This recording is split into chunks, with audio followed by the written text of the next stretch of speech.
I never anticipated it taking so long, but also you learn a lot, right? I mean, it's a lonely process. You're always doubting whether what you're saying has anyone's going to give, any money to buy this thing anyway, and but what I was saying earlier to Aaron was, in the 2 years that I've been sort of doing the research and writing,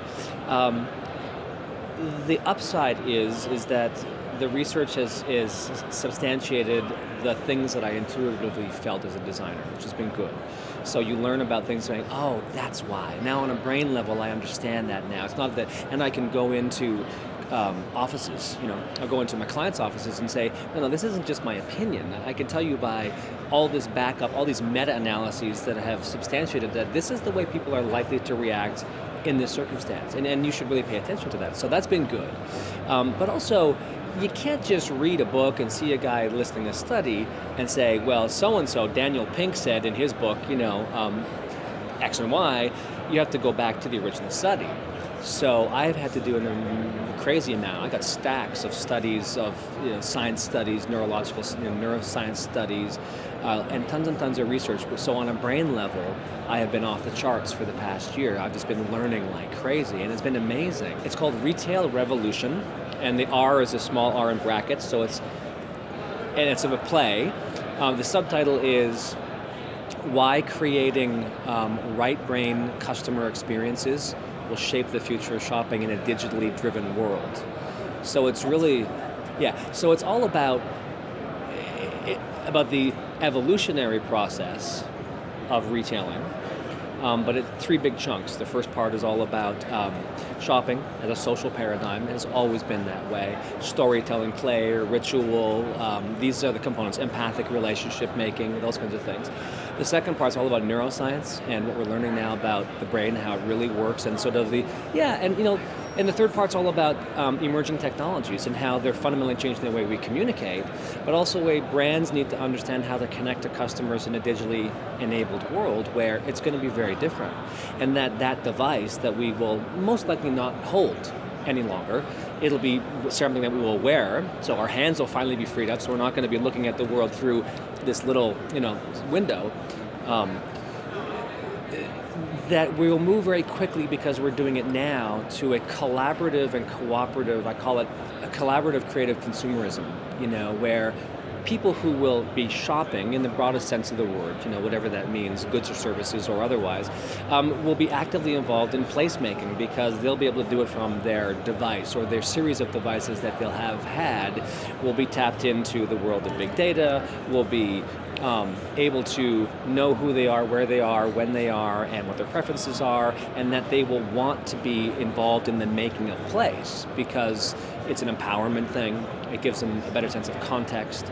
And that's going to be a game changer. So it won't be a one-size-fits-all scenario anymore. In fact, it'll be a market segment of one, and that the ability for us to get closer and closer and closer to marketing you individually versus you as part of a large demographic is going to change.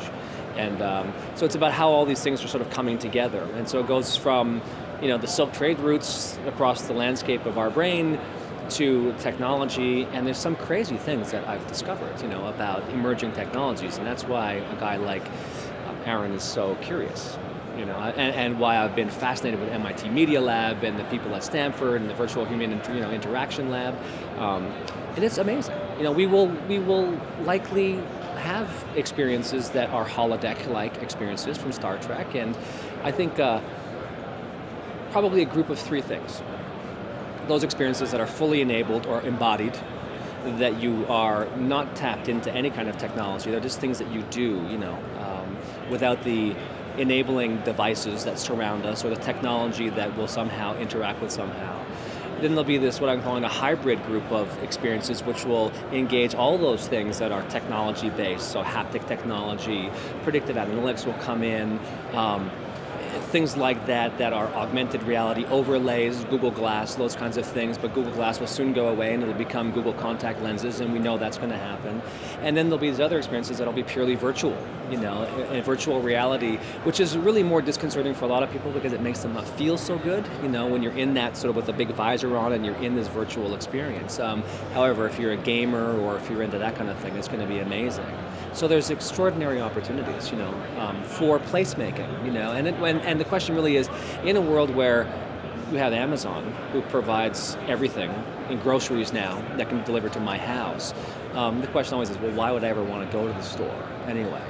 And the reason is that while it'll fundamentally change, it will never fundamentally change away from its core premise, but that it's about this.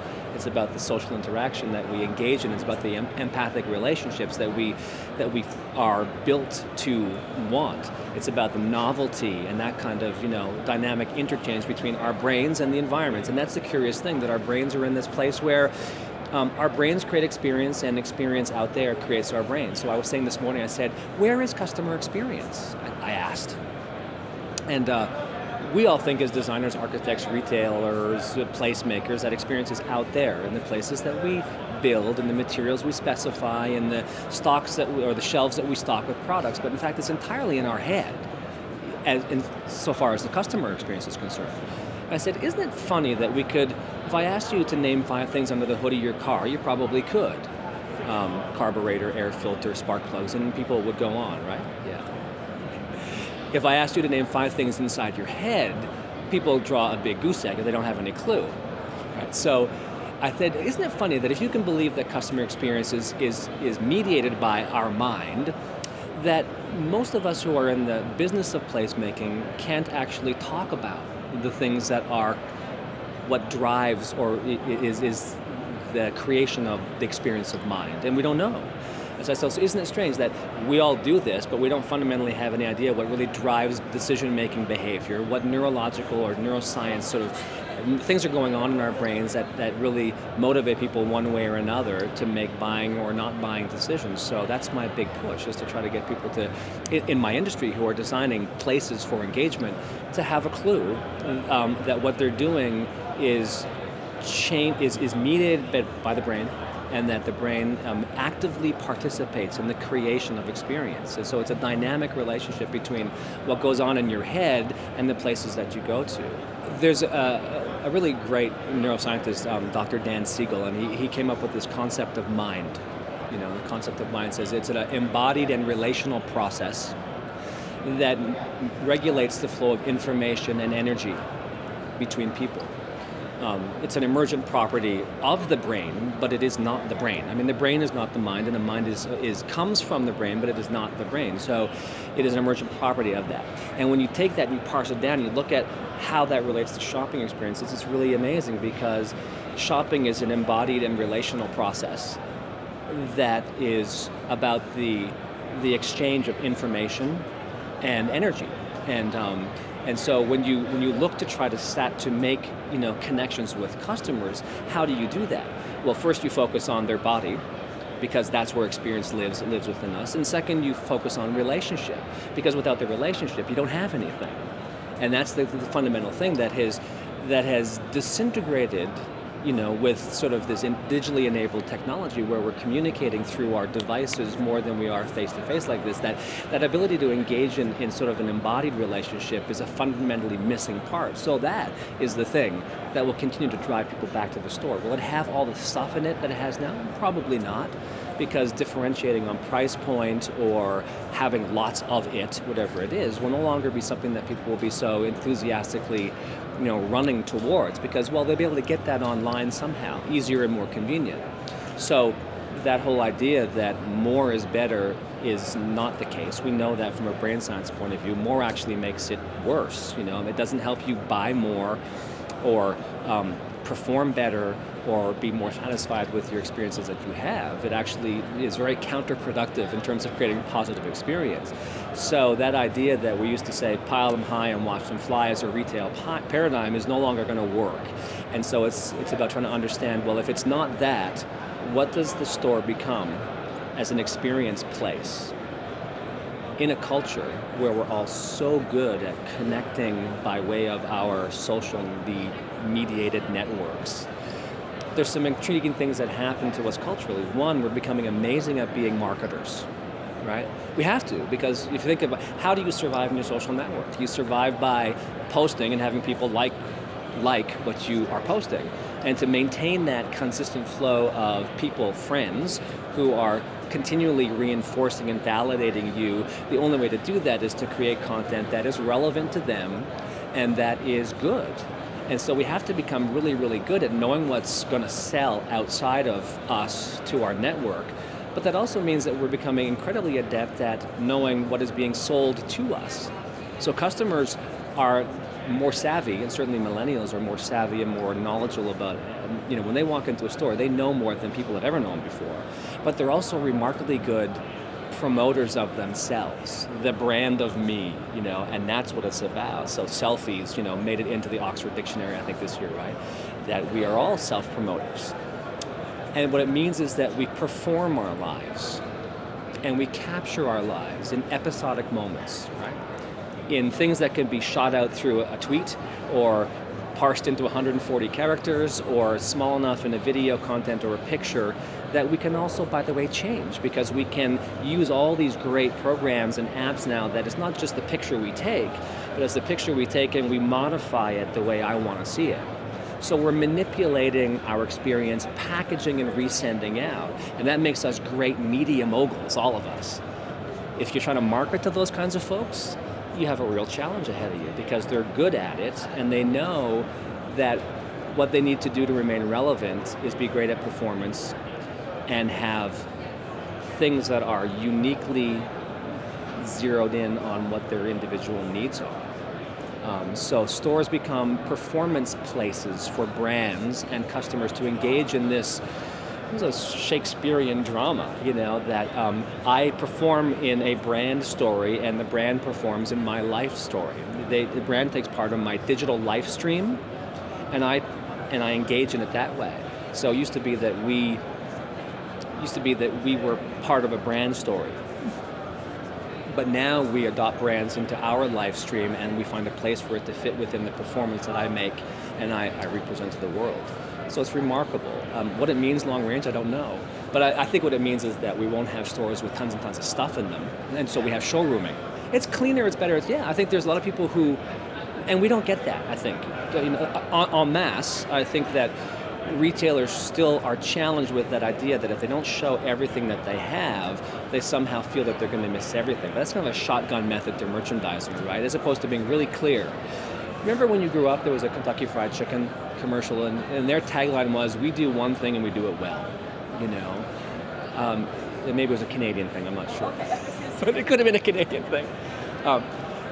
And so it's a risky proposition to say that you can live by a very curated assortment, but that's what people want. They want to have, in a world of abundant choice, they can no longer be in the position where they can make good choices because there's lots that goes on in your brain that counteracts, being confident about the choices that you make. So this is why we hear the word curating a lot, and showrooming is a big thing too. What are people doing in stores, and why are retailers so afraid of showrooming? Because it means they come to the store for something, but they don't actually buy it there. They go out of the store, they go home, and they buy it on Amazon or some other place. Cheaper, better, faster, more convenience delivered to their house. I don't think showroom is necessarily a bad thing. If you can think of a way to engage people in the placemaking, I think that's going to be, a crucial part. Well, I can tell you where it's coming from now, and where it's likely to come from in the future are two different things. I think now, it depends if you're talking about media content sort of pieces, okay. So it's big agencies, right? The advertising, marketing guys, they've been doing that for a long time, and they do an exceptionally good job at it. And they understand customer motivations and sort of the strategy, the brand strategy and the customer experience map. They've got all that figured out very well. Except that that's sort of an old paradigm, that we as the agency create that content, it's all brand appropriate and it's pushed out, and it's a one-way, it's a unidirectional kind of exchange. This is the idea, here's what we're going to tell you what we want. The world is changing in that exchange is becoming much more profound in the opposite direction, from customers who are engaged continually. How many times during the day do you go out and you're taking a picture and tweeting it, or taking a picture and sending it someplace from your digital devices? So I think that's the intriguing part. This is why I say I think customers are becoming incredibly adept at producing content on their own. We all do it. I mean, if you've ever been on Facebook or Twitter or Pinterest or any of those other things that are about creating media, and sharing it with your friends, there are key features to that experience. One, I create it myself, so it's unique to me and it's relevant to me, and I'm empowered in defining the context within which I live that experience. And so that's really, really strong. And this has always been part of retailing, right, or shopping in general. Context is important. Shopping gives me meaning beyond just getting the egg and milk. I listen to stories, I develop relationships with shopkeepers, and these things help to frame my life experience. That customers are becoming really good at creating content means that the exchange of information is becoming, like I said, more profound the other way. And how can anything be more relevant? Everyone's talking about relevancy, engaging in relevant experiences. How do you remain relevant in this world of digital distraction? The way you remain relevant is by finding a relationship that allows for customer-created content to work into the placemaking experience, that customers are good at it, and give them the opportunity to engage in making stuff, and they all will. We all will, because fundamentally it's all been part of our sort of collective DNA. We're Homer Faber before we're Homo sapiens. And we're, so we've all enjoyed the idea of making, because when we make, it's the truest expression of who we are, because it comes from a different place in us, And so that's going to be a fundamental shift, that we will exchange media back and forth digitally. Brands will know about us from our digital live stream, and they will be able to gather more information than they have ever before and parse it down so that they'll be able to structure experience that feed us things that are relevant to us. And we in turn will engage in the placemaking by being able to mediate the experience by way of our devices, where I might be able to modulate the way a wall looks if it's a digital display, because it's what I want to see. I come in and I might already have a series of favorites that are saved into my device that are projected into the context of a wall display, so that I can see how those things I like a big Pinterest board. Think of LCD glass now that can project images into LCD glass and have moving graphics and things like that. Imagine environments where you can combine that kind of visualization of an environment, including augmented reality overlays through Google Glass. So now I'm looking at a digitally provided environment. I'm overlaying visual content on top of that might give me more information about price or opportunities or options. And then you start talking about crazy stuff like haptic technology, where the challenge with a lot of touchscreens now is that I can't smell the rose and I can't feel the silk or the fur. But we're getting close to doing that. So haptics is all about the ability to actually touch the screen and feel the roughness of wood, or the texture of a brick, or the click of a dial as it moves around the screen as you move something around. And that's an amazing technology, because all of a sudden we're moving through the screen into this world where we could never do that before. These are the amazing, and this is, when you begin to think of these things, the holodeck is not too far away. Well, creating three-dimensional objects that are holographic projections, that's kind of tough. We're not quite there yet. But I think it's very much going to be a collaborative, creative consumerism. There are people who are saying that within 10 years, holodeck-like experiences are possible. It's crazy. 3D printing. It's here. And so when you think of the plethora of things you can do with 3D printing, why would I want to go to the store and get that top when I could print it at home? Well, not your top. Your diamonds. I'll take the diamonds, right? But so that's amazing. But so what is it? That again? I'm in the process of making, and it's a very, very powerful thing when you consider that there's a unique quality that we all desire towards, which is to make things that are both meaningful and relevant, and unique. And that's why there's this amazing set of apps out there that allow me to take a picture, yes, but allow me to modify the picture to something that I think is more appropriate, a darker sky, a lighter backdrop or whatever. And that's all. It's remarkably engaging, and I think that's going to fundamentally change the way we think about placemaking. It's funny. The remarkable thing about the brain is it's continually in a dynamic relationship with the creation of experience. The environment equally creates my brain, physically wiring neural connections together, as well as the wiring of my brain as a consequence on how I experience the world around me. So this is an amazing thing, is that it's a dynamic sort of give and make, I call it, as opposed to a give and take. And that's when we tap into that idea, I think it's likely to be mayhem for a while, but really exciting in the long term.